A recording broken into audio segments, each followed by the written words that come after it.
नमस्कार साथियों, आगे बढ़ते हैं और हम देखते हैं एनसीईआरटी हिंदी ग्रामर कक्षा 9वीं से लेकर 12वीं तक। आज का जो हमारा क्वेश्चन है, निपात शब्द किसे कहते हैं और निपात शब्द लिखिए। एक क्वेश्चन ऐसा है ग्रामर का जो अभी अभी इस साल जो आपके एनसीईआरटी किताबें आई है उसमें जुड़ा हुआ है कि निपात शब्द किसे कहते हैं और निपात शब्द लिखिए। तो समझते हैं हम निपात शब्द क्या होते हैं। तो सबसे पहले हम बात करते हैं निपात शब्द की। तो ऐसे अवयव जो किसी शब्द के बाद जुड़कर उसके अर्थ में विशेष बल देते हैं निपात शब्द कहलाते हैं। क्या बताया है? ऐसे अवयव जो किसी शब्द के बाद में क्या होता है, शब्द के बाद में जुड़कर उसके अर्थ में एक विशेष बल देते हैं। क्या देते हैं? विशेष बल देते हैं। उन्हें हम निपात शब्द कहते हैं या निपात कहते हैं। ठीक है, एक ही बात है।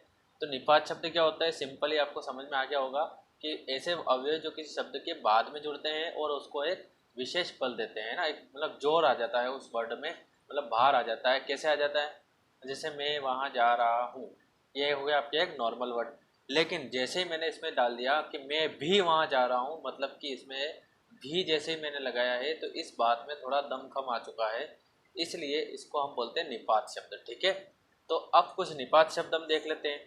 तो जैसे निपात शब्द बहुत सारे होते हैं, लेकिन हम मात्र प्रयोग है ना, भी, ही, तो, भर, न, जी आदि कुछ निपात शब्द मैंने यहाँ पे लिख दिए हैं आपके उदाहरण के तौर पे। तो आप चाहो तो निपात शब्द यहाँ से उदाहरण पे लिख सकते हो। अब हम कुछ निपात शब्द का प्रयोग भी कर लेते हैं यहाँ पे। जैसे प्रयोग कैसे होता है, भी। तो भी का प्रयोग कैसे होता है? आशीष भी आज आ रहा है। यहाँ पे हमने निपात शब्द का प्रयोग क्या लिखा है?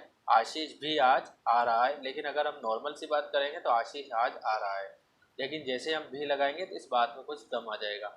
ही अगर हम उपयोग करें तो तुमको आज ही आना होगा, सॉरी तुमको आज जाना ही होगा, है ना। अगर हम भर की बात करें तो वह दिन भर खेलता रहा। क्या हो जाएगा? वह दिन भर खेलता रहा। अगली हम बात करते हैं, तो प्रवीण तो आया था, गोकुल तो जा रहा था। क्या हो जाएगा यहाँ पे? प्रवीण तो आया था और गोकुल तो जा रहा था। आगे हो जाएगा तक। तो मनीष ने फ़ोन तक नहीं किया। क्या हो जाएगा? मनीष ने फ़ोन तक नहीं किया।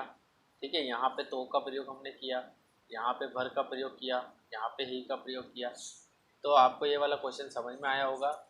तो आप इस क्वेश्चन को अच्छी तरीके से पहले नोट कर लीजिए और फिर इसे याद कीजिए। ये आपके एग्ज़ाम के लिए काफ़ी हेल्पफुल होगा। Thank you guys.